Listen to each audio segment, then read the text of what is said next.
And happy Halloween, everyone. My name is Alex Chisholm. I am the product manager for Posit Cloud here at Posit. I really appreciate you taking the time and joining us today as we get together for the fourth installment of Posit Cloud Essentials. At this point, through the first three, we've been able to create accounts, set up different workspaces, collaborate on data projects with other people. Today, we're going to focus on a lesser known tool that can give you programmatic access to specific things within Posit Cloud. And we'll see some use cases for that. As we've defined what Posit Cloud is, it's essentially a SaaS online platform with certainly a free tier that you can play around with today that is centered around this notion of space. And within a space, you can have projects, you can have collaborators, you can have data connections, and you can kind of monitor and manage, who's collaborating across all of these entities. One thing we haven't talked about before in detail is this notion of space member and the role associated with them. So I just wanted to go broadly over this today because it's going to be important when we start looking at what this package can do for us in terms of understanding the analytics and some of the member management behind it. So there are four levels. If you were to create your own space, you would be what's known as an admin. And as an admin, you're able to manage users. So you can bring people on, you can boot them off, you can set the role that they're going to have within the space. You also have the unique ability to archive and delete that specific space, so you can get rid of it forever. And of course, as an admin, you're going to have control over your content and anybody else's content that's on the system, so viewing and editing. And the like. And then finally, you're going to be able to view analytics and usage data based upon what people are doing in that space. Typically, if we're thinking like in an education organization, institution, the instructor would be the admin in this space. And maybe they bring on someone like a TA. And the TA might often get assigned the role of moderator, which has some of the more advanced functionality that the admin has. They can control all access and they can view usage data. So they're able to see what people put together. They're able to get in there and work on it and also edit and delete things that might need to be cleaned up for that space. And then the contributor is typically aligned with this student role. So we might have more of them. And they can view any shared content that the admin or the moderator or actually other contributors have made public to that space. And they're also able to control their own content. So they can look at something the professor has put together. They can maybe turn that into their own copy and start doing work. And they can also create random projects to start learning data science in that way.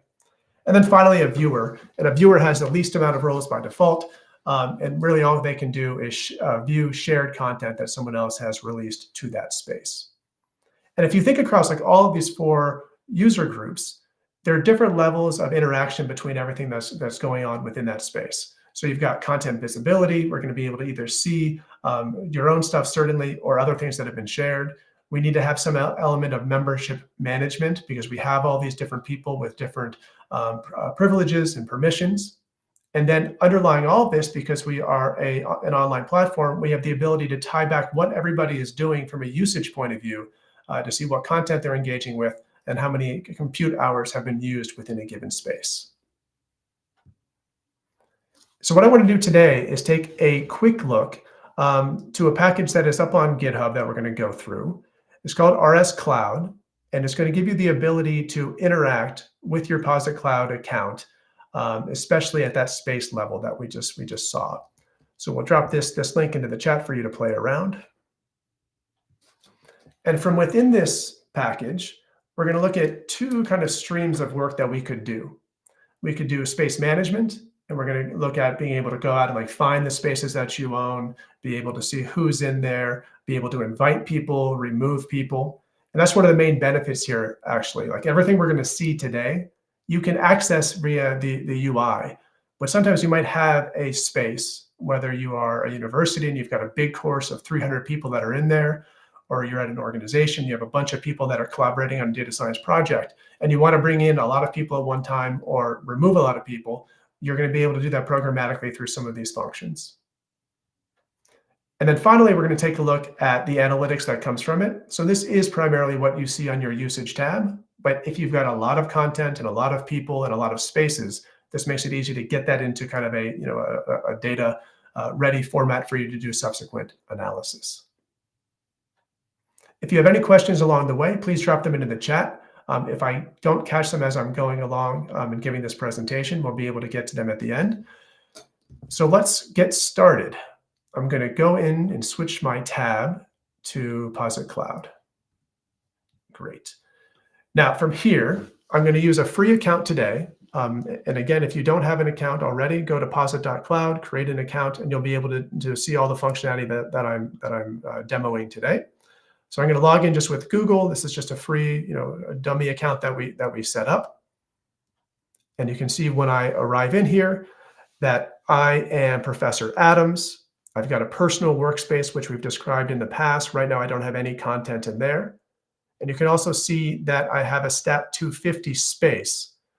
And by clicking on it, we can see everything that's in here. So right away, you see, we have a fair amount of content to begin with.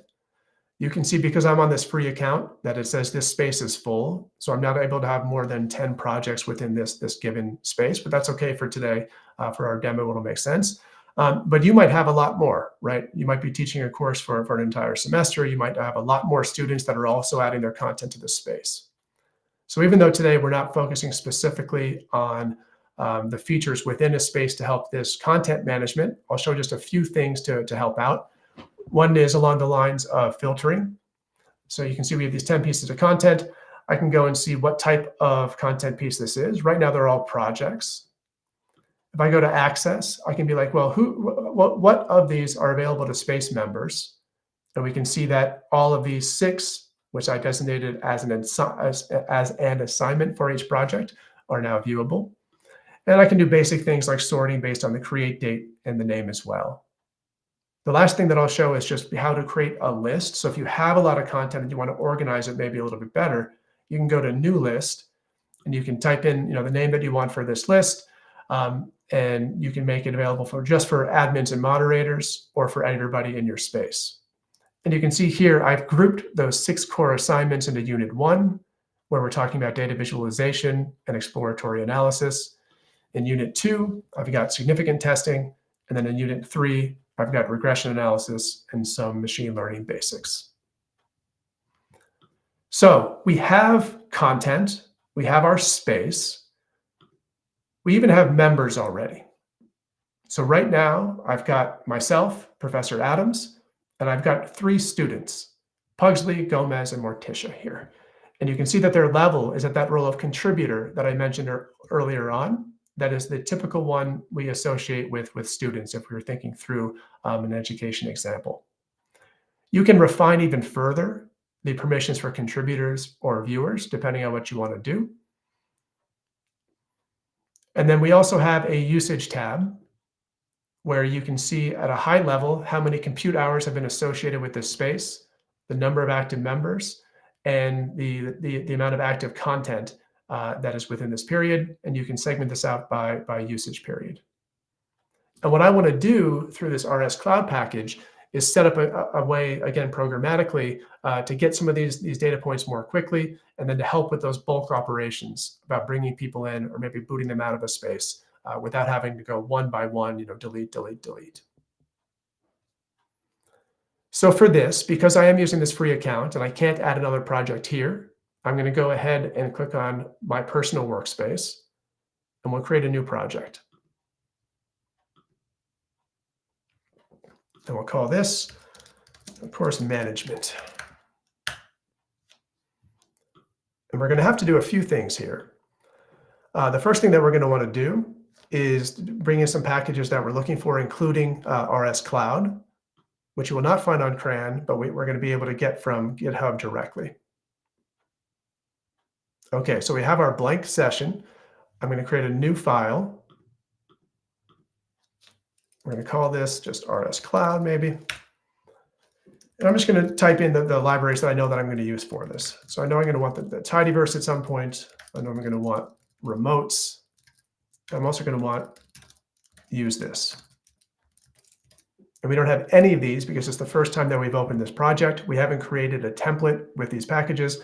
So I'm going to go ahead and install all of this. And while that's going in, I'll remind you about what is different maybe from operating an RStudio on your desktop versus in this environment. The biggest difference is most likely going to be about how you can control the resources associated with your project. So if you click on the gear and then go up to resources, you have the ability to control your RAM and your CPU and the amount of background execution time, which means the amount of time that your session will stay active if you have code running in the background.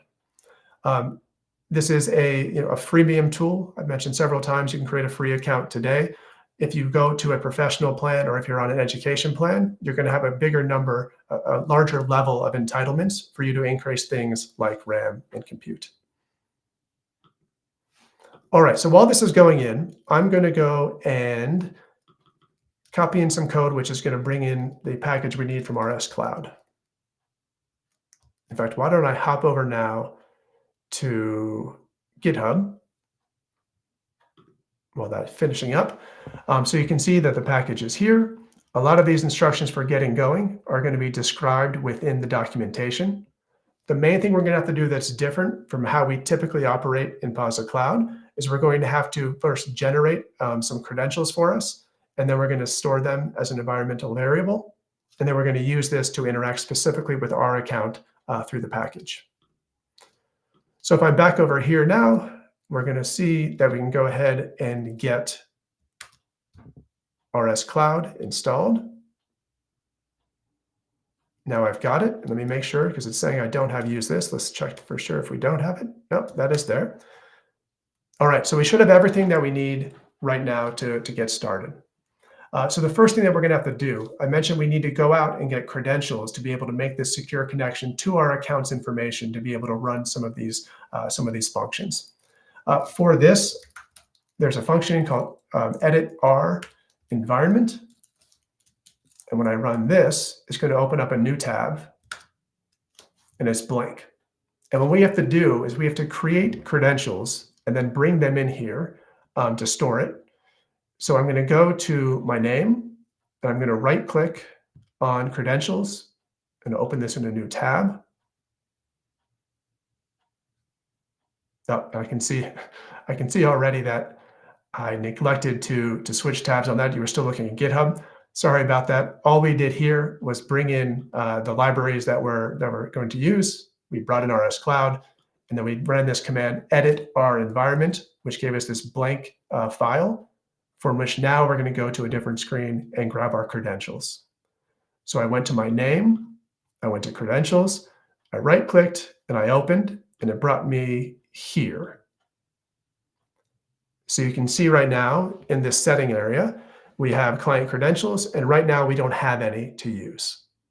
All you need to do is click on new credentials, and I'll just call this demo. And it's going to give me a set of credentials. I'll delete this after the workshop. We're also on a free account, so there's not much you can do with it. But I'm just going to go ahead and copy the rscloud client ID and the client secret, which is what the package uses to authenticate us, to give us access essentially to the data we're working with.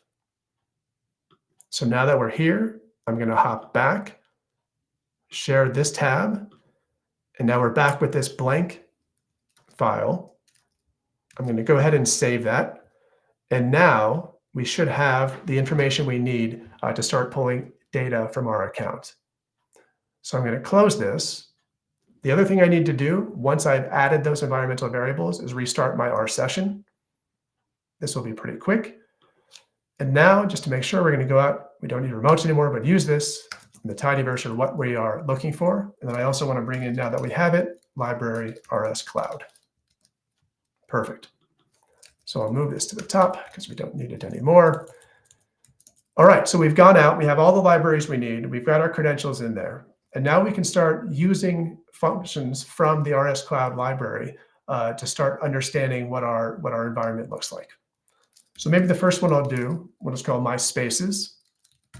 And there's a function called rscloud space list. But I don't need to pass anything into this. I'm going to go ahead and run this. And it'll take a few moments to come back. And what it's doing is it's going out to the systems. It's saying how many spaces are associated with my account that we use as credentials to get through. And we can see, if we look at it, we've got 5 records that come back. And this might be a little bit interesting because if you look to my left of my screen, you can see that I only have 1 space right now. So it's a little bit curious why these other ones are coming back. And the reasons are, these are spaces that I've either been a part of as a contributor, or ones that I have either archived or deleted that are still in here for which I can see historic data. But looking in here, we can see that Stat 250 is the one that we're interested in. And I've got a space ID associated with it. So I'm going to copy that space ID. And now I'm going to go back into code, and I want to be able to start setting a target. So maybe like the target space that we're interested in. And from this, I'm going to do rscloud space and pass in that space ID, which I think is okay to do as a numeric variable.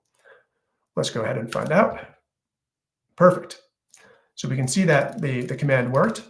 If I click on target space and see what this is, well, we have an object here that's giving us a high-level summary. We've got 4 users, and we've got 10 projects in total. I can use a function called space info on my target space to get a little bit more information. And maybe I'll turn this into a table so we can see it better. I'll call it space info. So we can see a little bit more about our space, right? So we know it's private, it's protected, we have an account ID associated with it. We have a long description, which is actually set up through the UI when the professor started the account, just describing what the course is. We can see that there are no current default project settings, and we've got user counts. We're able to have up to 5. We've got 4. We've got limitations. So we know a lot about what we can and can't do within the space. And we can also monitor based upon how much we currently have in terms of membership or content, how close we're getting to those limits. Again, this is all on a free plan. And if you were an educator using an instructor plan or a student using a student plan, the rights and the ability to do more are present. Okay, so we see a little bit more about our space. Within a space, we've talked a lot about this notion of having projects or having content. So we can dig into what content is available, again, by taking that target space that we created, that object, and now we're just going to say space project list. And if I run space project list, you can see that we have these 10 projects that we mentioned. Again, just so it's easier to see for everyone, I'll go ahead and make this into a data frame, or I'll store this into a data frame, and I'll click on it. And we can see that we have first who is the name associated with the project. So we had everything that me, the professor, put together. And then we had students in the class who went ahead and made copies of those. And now we see that they have their own sort of standalone copies from this. We can tell the last time that they were updated, the last time, what type of project that it is. And we have more information on the metadata behind the name and the description and the like. So a quick way to see what projects you have. And imagine if you had, again, many spaces and many students, the ability to go through and do this for each one of your spaces and see kind of like a comprehensive view of usage and engagement, I think is a useful benefit. Okay, so we've gone through the space project list. Let's look then at membership. So if I go once again, starting with my target space, and I pass to that space member list, I can see that there are 4 unique records for unique users, including myself, and then I've got student 1, 2, and 3. And I can get whatever information is in the system about them, first name, last name, when they joined, and all of that. So we already knew that these 4 people were here. We saw that from our initial member list. One thing you might want to be able to do is programmatically invite people to this specific space. And for this one, I'm going to take target space. I'm going to say space member add. And now I'm going to pass through an email address. And there are other options that we could add to this. Let me show you what those look like. So this is an invite user function. We can go through and we can put in one, or I'll show you the way to bring in multiple users in a few seconds. You can also change the default email message that is going out to people. And you can change the role that you want the person who is invited to be able to get. And if I enroll this person now, or if I invite this person, I'm going to go ahead and send that out. You can see we didn't get any error messages. So what it did was it sent out an email to this email address asking them to join this space. You can actually see who's still waiting and like how many invitations you might have out there by looking at the space invitation list function. So if I run this, it would have been empty a few moments ago, but now I can see that I have one record with this a unique ID to a specific person that is still outstanding. So I'm going to hop off screen now for a second, and I'm going to find that invitation in my other account. Okay, I got the invitation. I'm now following it into Posit Cloud. All right, and I'm in over there. So now if I run this same command, space invitation list, it returns no invitations found because the invitation was out, it was accepted by this new user, and they were brought into the space. And if I were to run again space member list, which initially had 4 people, now you can see that we have 5 people that are within this space, including our new person, student number 4. If I were to go to my workspace, to the course space, I'm going to open this in a new tab. I'm going to follow it over and share this tab. Now we're back within our course space for Stat 250. If I click on membership, you can again see that we have this new person, student number 4. Her name is Wednesday. She's also a contributor. And we can see that our class has grown based upon what we did from the command line or from code.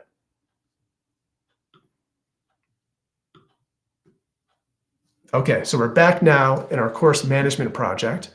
We've just gone out and we invited people. The last thing that I want to show you is how you can understand who's doing what within your space from analytics. So the way to do this is to click again on target space as where we're starting. We're going to go out and say space member usage. And running space member usage, you can see in the console that it only returns one row. It gives us the total compute time, the number of active accounts, the number of active users, the number of active projects, but it's not giving us anything at that user level. If you want more specifics, you're going to again do target space, space member usage, and then I need to pass a few more variables in here. So I'm going to do a filters. I'm going to say list group by.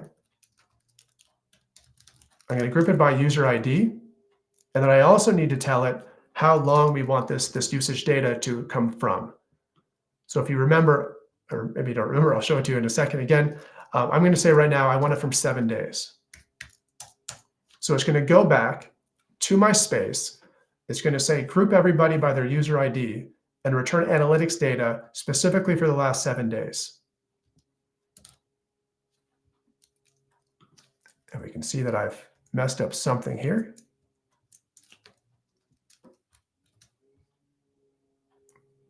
The from is still within the filters call. This should work. There we go. And we can see now, again, within our one space, all the 5 people, 3 of them have compute hours associated with them. If you look deeper into the columns here, you would also see the number of active content items. And you can see specifically what each person is doing. So two of our people haven't even come in and done any compute at all, Morticia and Wednesday. So we've done a fair amount here. Let me hop over, keeping this open. I'm going to hop to a different tab. I'm going to tie back that usage data we just looked at. And you can see it here kind of like in the UI form where you have a little bit less control over what period we're looking at in terms of usage. So one thing that rscloud gives you is a more refined kind of time horizon for what you want those analytics periods to look like. Here we just show you a usage period or calendar month, and then you can pick a specific day. But either way, within this space, you can see kind of what we saw in that data frame that came from rscloud, these specific people. And then if I went to Pugly, and I looked at the content that they have, you can see that here are the total hours that they used so far in this period. And you can see it broken down by content item as well. Now, the last thing that I'll show before we get into Q&A is our membership again. So let's think about it's like the end of maybe a consulting project with a bunch of people. Or maybe it's the end of the semester and your students, you no longer need them in this space for whatever reason. You could go through here and delete everybody or remove them, but that could be time consuming if you're dealing with a lot of students. So the last thing we'll look at here, I believe I can also kick out the person we just added. So let's do target space. I'm going to say space member remove. And I'll put through the same email of the person that we invited. Oh, and I need a content action. Probably a good idea to go to the help function on this, right? So it's looking for a space, which we're passing through, the user, which I put in, and then a content action. This is saying, if this user has anything specifically within the space, what do you want to do with it? I'm just going to move it to trash if it's there. At this moment, there's nothing there, but let's go ahead. It's going to give you a prompt to say, are you really sure you want to remove this member? I'm going to say yes.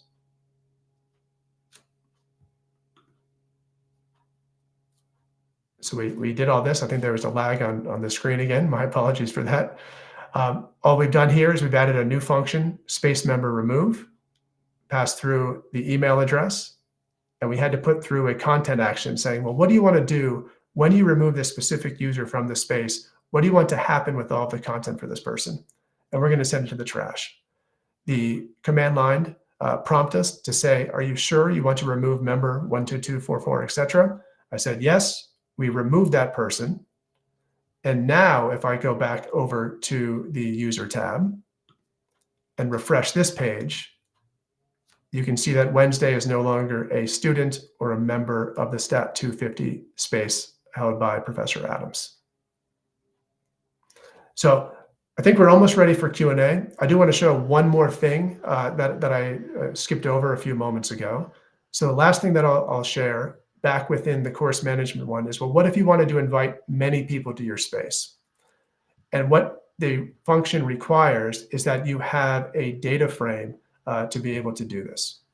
So what we can do is we can create a new data frame. Let's say new users, and maybe you're pulling this from a course list that your university provided you, email1@gmail.com, email2@gmail.com. So we can go ahead and we have our new users. And then what we're going to want to be able to do is bring in a bunch of them by doing this. So we're going to turn this into a new students tibble. We have what's called our user email is going to be equal to users.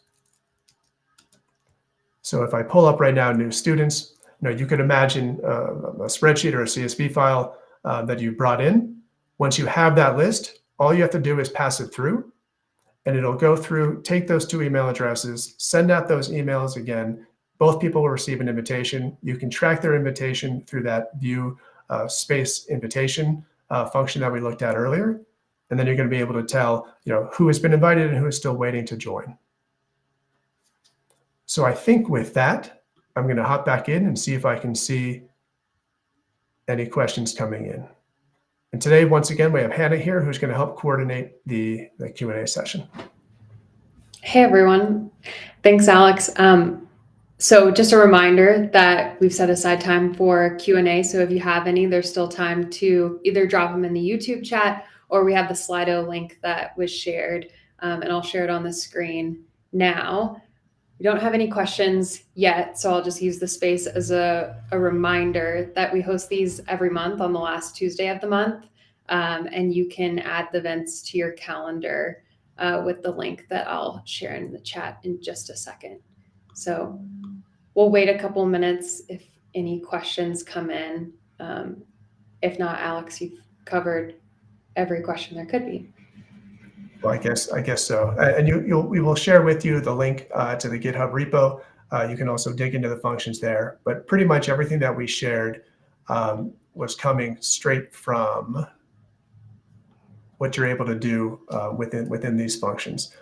So both on the space management side, the analytics side. And it's not that the vast majority of this functionality can't be accessed from the UI, but we find that some teachers especially like the efficiency of being able to do it through the command line when they're setting up and when they're closing down their courses at the end of a semester. And speaking of education, next month, our topic is going to be kind of like educational use cases to see, what are the most effective and efficient ways that instructors can kind of bring students into Posit Cloud to teach, short or long-term courses. A lot of it applies also to corporate training and individuals setting up sort of like data workshops and bringing people into a unified space. One of the main benefits, of course, is that you don't need to deal with everybody being on their desktop trying to set up and align, their IDE environments. You're able to do it in one place with templates to help you out and a stable server environment provided by Posit Cloud. Awesome.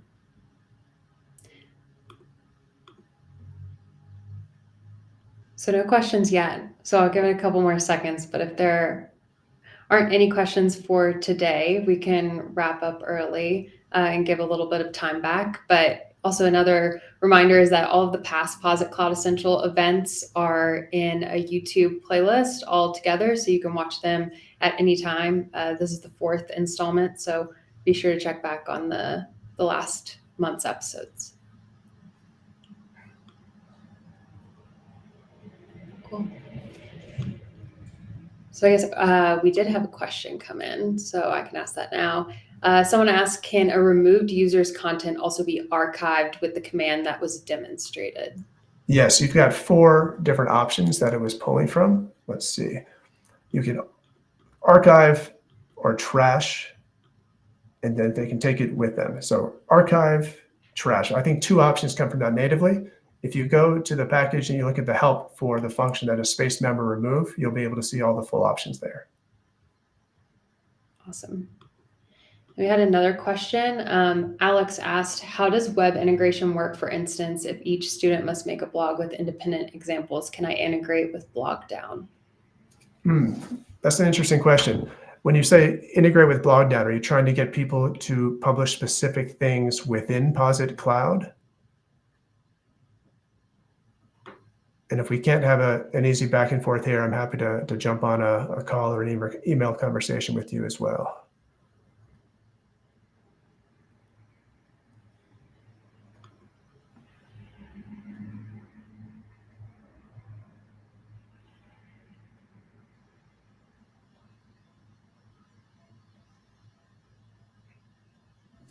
Yes, and while we're waiting for Alex, Alex got back to us. So email later would be great. So okay. You can drop me a note. Later. Yeah. alex.chisholm@posit.co. Awesome.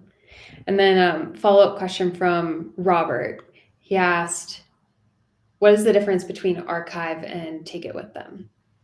An archive will go within the Spaces archive directory. A take it with them will bring it to their personal workspace. Awesome.